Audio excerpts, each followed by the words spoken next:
여러분, 우리가 종말의 영 성령이 행하실 새 인류, 새 인류의 새 창조에 대해서 살펴보았고요. 이제는 새 언약에 대해서 그리고 새 언약과 할례받은 마음에 대해서 한번 살펴보려고 합니다. 우리가 위에서 구약 성서에서 이 새 언약, 그다음에 할례받은 마음의 중요성에 대해서 우리가 이미 조사를 해 보았습니다.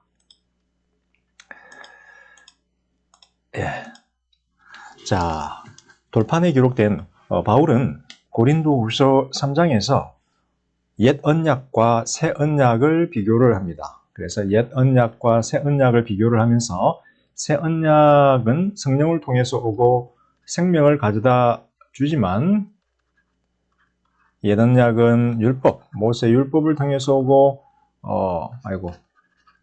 생명을 주지만 사망을 준다라고 이 두 가지를 비교 대조하면서 예수의 사역을 혹은 예수의 성령의 사역을 대조합니다. 자, 먼저 돌판에 기록된 율법은 죽음을 가져오지요. 그러나 마음판에 기록된 성령의 법은 생명을 가져다 줍니다. 왜냐하면 율법에 기록된 돌판에 기록된 율법은 그것을 지키게 할 능력이 결여되어 있기 때문이에요. 율법은 하나님이 원하시는 뜻, 하나님이 원하시는 우리가 지켜야 할 규례들, 계명들에 대해서 알려주고 죄에 대한 지식을 우리들에게 제공해 줍니다. 그렇지만 그 죄에 대한 지식이 제공되었다라고 해서 인류가 그 죄를 피하고 하나님의 법을 순종하면서 지킬 수 있는 능력이 없지요. 그래서 반면에 성령은 하늘로부터 온 능력입니다. 그리고 하나님의 말씀, 하나님의 요구들에 대한 지식을 제공할 뿐만 아니라 지킬 수 있는 힘과 능력을 제공하게 된다는 겁니다. 그래서 성령은 생명을 가져다 줍니다. 그래서 율법은 지식은 주지만 능력은 결여되어 있고, 성령은 지식을 주지만 지식에 따른 하나님의 뜻에 대한 계명을 지킬 수 있는 힘도 준다라는 거죠. 그래서 이 고린도후서 3장에서 바울이 강조하고 싶은 것은 뭐냐면 에레미야와 예스겔이 예언했던 새 언약, 즉 새 언약의 성령이 마침내 교회에게 임했다라는 겁니다. 그러니까 약속되어졌던 것들이 우리에게 성취되어졌다, 이루어졌다라는 사실이에요. 자, 여기서 중요한 개념이 하나가 등장을 하는데 하나님의 영광이라는 개념을 가지고 이 두 계명, 옛 언약과 새 언약을 대조를 합니다. 바울이. 왜 하나님의 영광이 중요한지에 대해서 제가 한번 설명을 해드릴게요. 과거에 아담은 창조되어질 때 하나님의 형상을 따라 창조되어졌고, 이 하나님의 형상은 하나님의 영광스러운 외모와 신적인 본질을 포함을 하는 것이에요. 아담이 타락했을 때 이 영광을 상실하게 되었고 벌거벗은 채 발견되어졌죠. 따라서 아담은 옷을 입어야만 했습니다. 그래서 이 영광이라고 하는 것은 아담의 몸에 임했던, 즉 하나님의 형상이 소유하고 있는 하나님의 불멸의 성품, 그리고 불멸의 특징을 가지고 있다는 거예요. 그래서 우리가 옛 아담에게 속해 있던 옛 인류가 새 아담에게 속한 새 인류가 되면 이제 아담의 죄를 극복하고 아담의 어떤 그런 사망을 극복하고 우리가 불멸의 존재가 됩니다. 다시 말하면 하나님의 영광을 회복을 한다는 거죠. 지금 이 영광은 어디서 발견될까요? 부활하신 예수 그리스도의 몸에서, 부활하신 예수 그리스도의 얼굴에서 발견돼요. 따라서 우리에게 임한 하나님의 예수의 구원의 최종적인 목표는 하나님의 영광으로 덧입혀지는 거예요. 그런데 율법을 전했을 때 출애굽기 34장을 보게 되면 모세가 시내산에서 하나님의 율법을 받고 내려왔을 때 모세의 얼굴에 하나님의 영광이 순간적으로 머물렀어요. 왜냐하면 율법이 하나님으로부터 온 것이었기 때문에 율법은 하나님의 신적인 성품, 신적인 영광을 품고 있었어요. 그래서 모세의 얼굴에 순간적으로 영광이 임했어요. 그런데 모세는 어떻게 하나요? 그 얼굴을 수건으로 가리죠. 그 영광을 보지 못하도록. 바울은 왜 모세가 자신의 얼굴에 수건을 가렸냐면 그 영광이 사라지는 그 마지막 순간을 이스라엘 사람들에게 보여주지 않기 위해서였다라고 이야기를 해요. 다시 말하면 모세에게 임한, 즉 율법을 통해서 온 모세에게 임한 영광은 순간적인 현상이었다라는 거예요. 반면에 새 언약을 전한 예수의 얼굴에는 하나님의 영광이 항구적으로 영원히 머무르고 있다는 거예요. 영원히. 고린도후서 4장 4, 6절이죠. 모세의 얼굴에는 하나님의 영광이 잠깐 왔다가 가버렸지만 예수님의 얼굴에는 영광이 계속 머무르고 있다는 거예요. 자, 이것을 바울은 좀 비유적으로, 은유적으로 설명을 하죠. 어떻게 설명을 하냐면 모세가 전한 율법을 읽는 자들의 마음에는 모세가 그 하나님의 영광을 가렸던 베일, 수건이 덧입혀진다는 거예요. 다시 말하면 그들의 마음이 모세의 수건, 모세의 베일로 가려져서 하나님의 영광을 보지 못할 뿐만 아니라 하나님의 뜻을 깨닫지 못한다는 거예요. 그런데 복음을 읽는 자들은, 율법이 아니라 복음을 읽는 자들의 마음은 그들의 마음을 가리었던 모세의 베일이 치워지고 따라서 그들의 마음이 하나님의 영광이 노출이 된다는 거예요. 왜? 자, 복음에는 하나님의 영광이 동반되어 있어요. 왜냐하면 복음은 예수에 관한 기록, 예수에 관한 구원의 말씀을 담고 있기 때문에 예수가 가지고 있는 영광이 복음을 통해서 간접적으로 빛을 발하게 되는 거예요. 복음이 예수의 영광을 비추게 되는 거예요. 그러면 그 복음을 읽는 자들의 마음이 베일이 가려진 채 예수의 복음을 읽을 때 예수의 영광, 예수가 소유하고 있는 하나님의 영광이 그들의 마음에 비치게 된다는 거예요.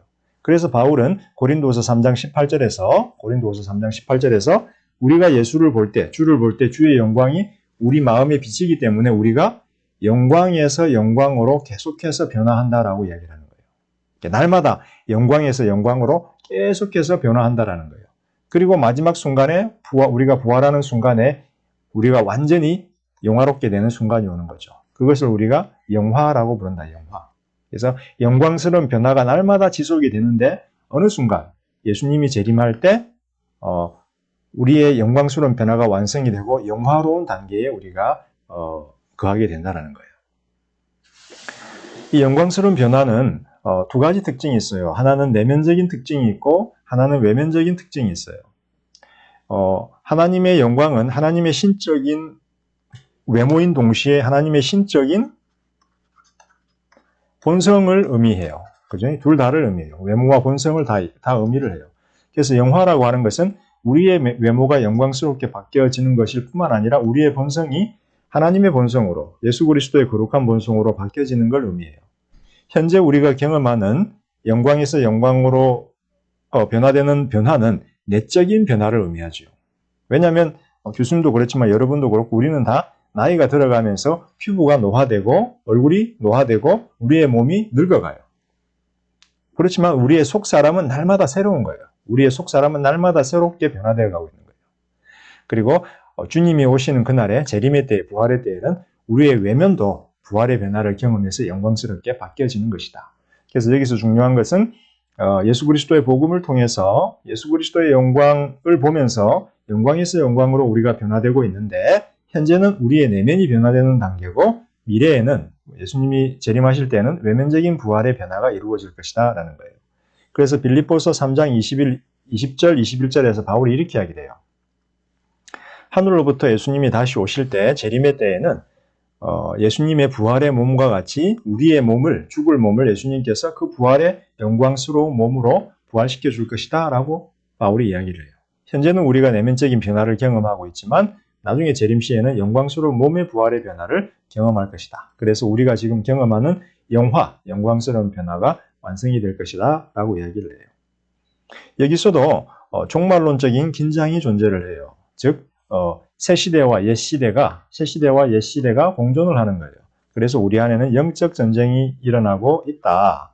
성도들의 마음 안에는 옛 아담의 본성과 새 아담의 본성 간의 치열한 전쟁이 발생하고 있어요. 옛 아담이 우리 안에 뿌려놓은 죄의, 사망의 권세가 어떤 영향들이 여전히 우리에게 영향을 미치고 있지만 동시에 새 아담의 본성, 성령의 본성이 우리 안에 새롭게 주어졌기 때문에 이 둘 간의 전쟁이 벌어지고 있어요. 그리고 우리의 몸도 노쇠해 가고 있지만 쇠퇴해 가고 있지만 어느 순간 부활을 경험할 거예요. 따라서 이러한 종말론적인 긴장을 경험하는 성도들에게 바울은 뭐라고 이야기할까요? 성령을 따라 살아야 한다는 거예요. 옛 아담의 본성을 따르는 삶은 어떤 삶이었나요? 육체를 따르는 삶이었어요. 육체의 욕구와 욕망, 어떤 욕심을 따라 사는 삶이 옛 아담의 본성을 따르는 삶이었는데 새 아담의 본성은 성령을 따르는 삶을 통해서 완성이 돼요. 그래서 이 전쟁 속에서, 영적인 전쟁 속에서 바울은 육체를 따르지 말고 성령을 따라 살아라. 그래야 우리 안에 새 아담의 본성이 완성되고 옛 아담의 본성을 죽일 수 있다라고 이렇게 이야기를 하는 거예요. 자, 이제 성령을 따르는 삶과 육체에 따르는 삶에 대해서 한번 살펴보겠습니다. 그래서 이 마지막 부분이 저희 강의의 두 번째 강의의 마지막 부분이 되겠습니다. 어디 갔나요? 여기 있네요. 자, 성령을 따르는 삶과 육체를 따르는 삶. 자, 여러분 이제 성령을 따르는 삶과 육체를 따르는 삶 한번 살펴보도록 하죠. 그래서 성령을 따르는 삶은 아담에게 속한 새로운 인류가 걸어야 할 길이고, 육체를 따르는 삶은 옛 인류, 새 아담에게 속한 새 인류의 삶이고, 옛 아담에게 속한 옛 인류가 살았던 삶입니다. 육체를 따르는 삶. 자, 로마서 7장 8장에 보게 되면 바울이 나의 죄된 육체에 대해서 이야기를 합니다. 그래서 7장 7절 25절 그다음 8장 1절 17절 이 두 가지가 구분이 되는데요. 이 7장 내용은 7장 5에 기록된 회심전 과거가 대표하는 옛 아담의 본성을 의미를 하는 것 같습니다. 왜냐하면 7장에 보게 되면 바울이 나는 하나님의 법을 지키기를 원하는데 지키지를 못한다라는 거예요. 내 안에 있는 죄된 본성 때문에 죄의 법의 노예가 되어서 계속해서 죄를 짓는다. 어쩔 수 없는 자신의 한계를 보는 거예요. 그런데 8장에 보게 되면 성령 안에서 내가 이제 새로운 삶을 살아갈 수 있게 되었다라는 거예요. 그래서 회심 후 현재가 대표하는 새 아담의 본성을 이야기를 하고 있다. 8장에서. 그래서 여기서도 종말론적인 긴장이 등장을 해요. 성도의 마음 안에서는 항상 두 본성들 간의 충돌이 있어요. 의롭게 살고 싶은데 죄도 범하게 되고, 하나님을 순종하고 싶은데 거역을 하게 되고, 그럼에도 불구하고 바울은 좌절하지 말라고 이야기하죠. 왜? 성령을 통한 승리가 주어질 것이다라는 것이에요. 그래서 성령을 모시고 사는 자들은 승리할 수밖에 없다라는 거예요. 그래서 성령을 따라 행하라라고 바울이 이야기하는 거예요. 성령을 따라 행하면 승리한다라는 거예요. 성령을 따라 행하라 혹은 성령을 따라 걸으라 라고 이야기한다는 거예요. 자, 로마서 7장, 8장이 굉장히 중요합니다. 로마서 7장, 8장이 굉장히 중요한데, 로마서 7장, 8장에 보게 되면 세 가지 법이 언급이 돼요. 바울이 세 가지 법을 언급을 하는데, 첫 번째 법은 하나님의 법, 곧 율법. 두 번째 법은 죄와 사망의 법. 세 번째 법은 생명의 성령의 법 이야기를 해요. 흔히 우리는 율법은 죄와 사망의 법이다 라고 이야기를 하는데, 이것은 조금 맞은 것은 아니에요. 왜냐하면 율법이라고 하는 것은 하나님의 선물이에요. 만약에 율법이 죄와 사망의 법이면 하나님이 죄와 사망의 법을, 즉 죄와 사망을 우리에게 선물로 주셨다라는 그런 모순이 발생하게 되기 때문이에요. 바울은 로마서 7장 12절에서 율법은 그 자체로는 거룩하고 의로우며 선한 것이다 라는 거예요. 그리고 율법은 원래는 생명을 주도록 의도된 하나님의 신령한 선물이었다라는 거예요. 율법 안에는 죄에 대한 지식이 담겨 있고 하나님의 뜻에 대한 지식이 담겨 있기 때문에 율법이 계시하는 그 지식을 따라 살면 하나님의 생명을 얻도록 의도되어졌었어요. 그래서 율법 안에는 하나님의 관점에서 보는 죄악들에 대한 지식과 생명을 쫓아가 되겠죠. 생명을 쫓아가야 할 필요를 계시하고 있어요. 즉 죄를 멀리하고, 율법에는 죄를 멀리하고 하나님의 생명을 쫓아라, 순종해라라고 하는 어떤 그런 필요에 대해서 계시하고 있어요. 그래서 율법은 하나님의 선물이고 그 자체로 거룩하고 의롭고 선한 것이다. 율법은 죄가 아니다라는 거예요. 우리 크리스찬들은 간혹 율법을 죄로 간주하는 경향이 있어요. 그런데 문제는 우리 안에 죄와 사망의 법이 존재해요. 그거는 아담의 자손들, 즉 우리 육체 안에 존재하는 법이에요. 우리 육체 안에 율법이 아닌 또 다른 법이 존재하는데 그거는 죄의 법이에요. 죄의 법. 내 몸 안에, 내 몸이 아담의 타락한 부패한 몸 안에 아담의 유전자를 가지고 내 몸이 타락한 아담의 유전자를 가진 부패한 몸이기 때문에 내 몸 안에는 죄의 법이 존재해요. 죄를 짓고 싶고 불순종하고 싶고 화를 내고 싶고 욕망을 이루고 싶고 하는 죄의 법이 존재를 해요. 그래서 내 마음이, 내 몸 안에 이런 죄의 법이 존재하는데 내 마음은 하나님의 법을 지키고 싶어 해요. 그런데 하나님의 법을 지키지 못하고 내 마음은 죄의 법을 따라가게 돼요. 죄의 법이 내 육체 안에 있기 때문에, 내 안에 내 안에 죄의 법이 존재하기 때문에 나는 내 안에 존재하는 법을 따라가는 거예요. 그래서 결국은 하나님이 정죄하는 바로 그 죄악들을 선택하고 행하게 될 수밖에 없어요. 그의 결과 죽음의 심판이 우리에게 온다. 죽음의 심판이 온다라는 거예요. 그래서 하나님의 법이 지식을 알려주지만, 선악에 대한 지식을 주지만 내 안에 있는 육체 안에 거하는 죄의 법이, 내 안에 거하는 죄의 법이 그 율법을 거슬려서 죄악들을 선택하게 만들어버리기 때문에 죽음을 경험할 수밖에 없다라는 거예요. 그래서 예수님이 우리에게 해주어야 할 사역은 뭐냐면, 새아담 예수가 우리에게 해주어야 할 사역은 육체 안에 있는 죄의 법을 다스려 주어야 하고 우리 마음이 죄의 법을 따라가지 않도록 해주어야 돼요. 자, 어떻게 해결할까요? 자, 예수님은 사망을 직접 경험을 했어요. 그런데 예수님은 죄를 지었나요? 안 지었나요? 예수님은 무고한 자였어요. 예수님은 무고한 자인데 사망을 선고한 거예요. 죄와 사망, 아까 영적인 권세라 그랬죠? 죄와 사망이라고 하는 영적인 권세가 예수님에게 사망 선고를 내린 거예요. 예수님이 죽었어요.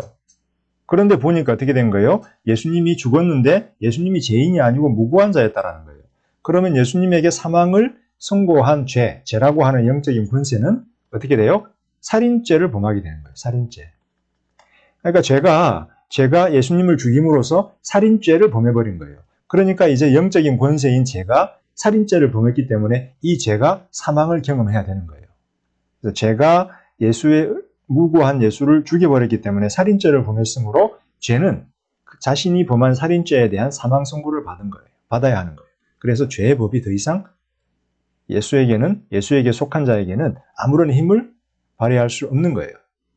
그 다음에 예수님은 나아가서 성령을 우리에게 보내요. 그래서 우리의 연약한 육체 안에, 특별히 우리의 마음 안에 성령을 보내셔서 하나님의 법을 지키게 해주세요. 그래서 성령이 보내서 우리 육체 안에 있는 죄의 법을 극복하는 동시에 죄를 예수님께서 결정적으로 사망 선고를 내려버리셨고 성령이 이 죄의 법을 극복하게 해주세요. 어떻게? 우리 마음을 새롭게 해주심으로써.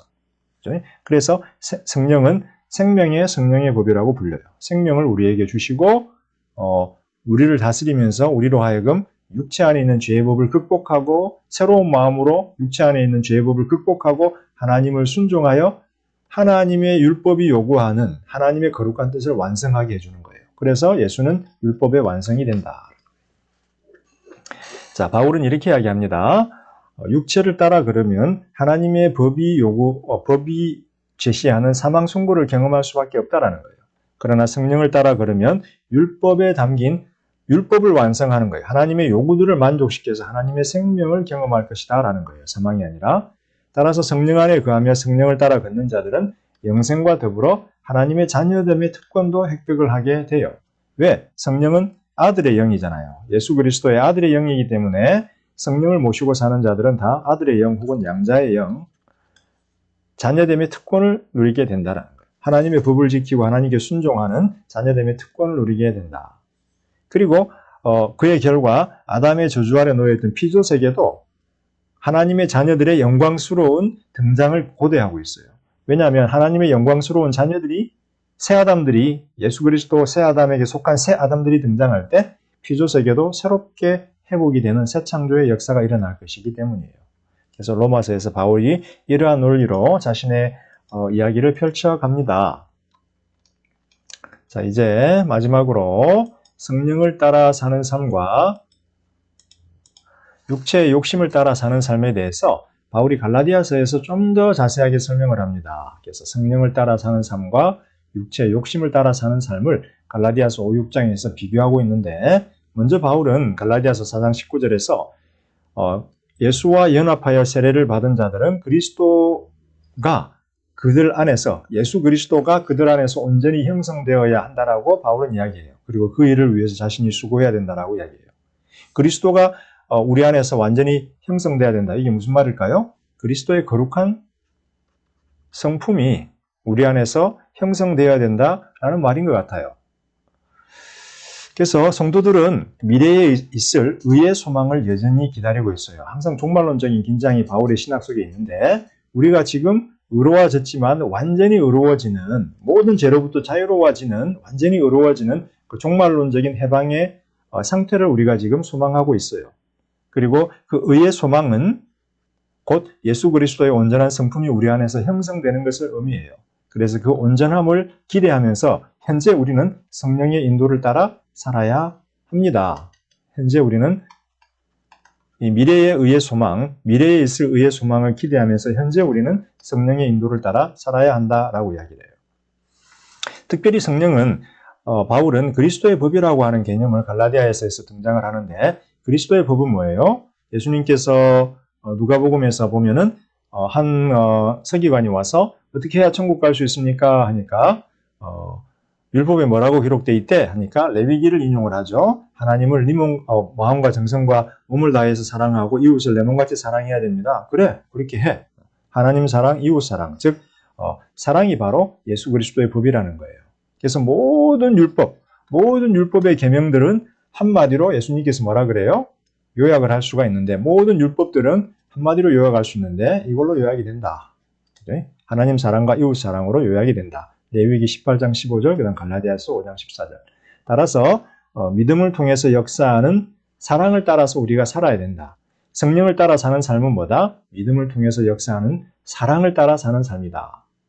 그리고 이것이 바로 이 사랑이 성령을 따라 사는 삶에서 이루어지는 사랑이 바로 새아담 예수의 본성이다.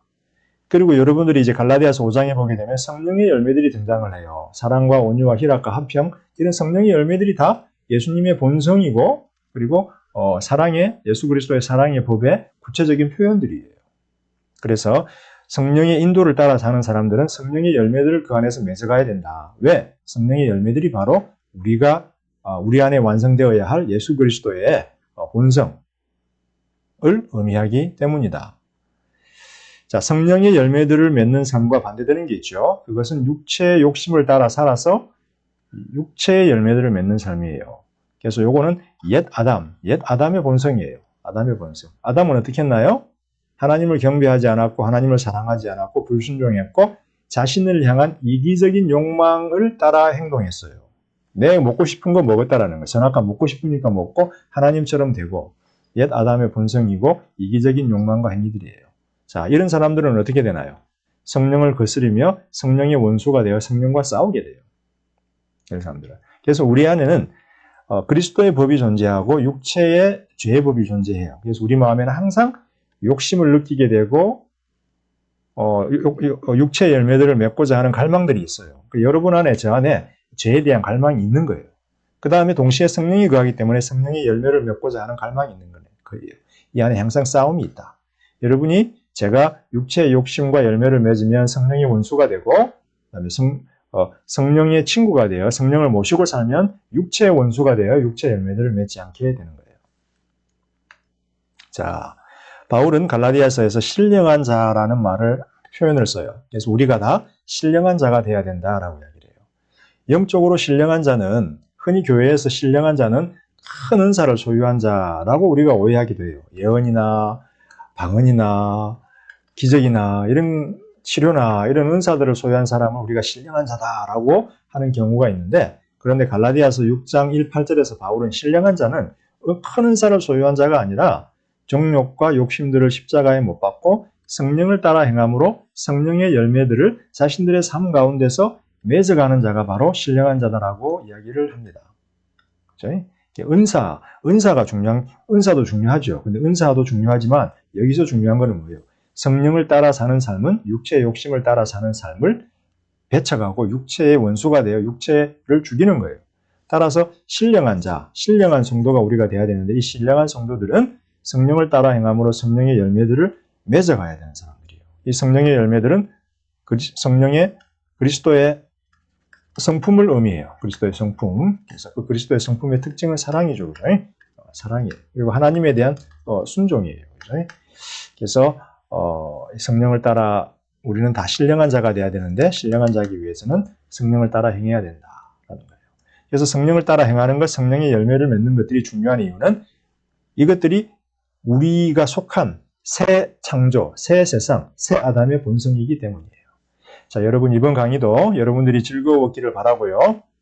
새 창조와 새 언약에서 어떻게 성령이 역사하는지, 어떻게 성령이 중요한지에 대해서 살펴보았습니다. 그래서 성령을 따라 살아야 된다라는 것 다시 한번 여러분들이 기억하시기 바라고요. 또 다음 강의에서 여러분들 만나 뵙겠습니다. 감사합니다. 수고하셨습니다.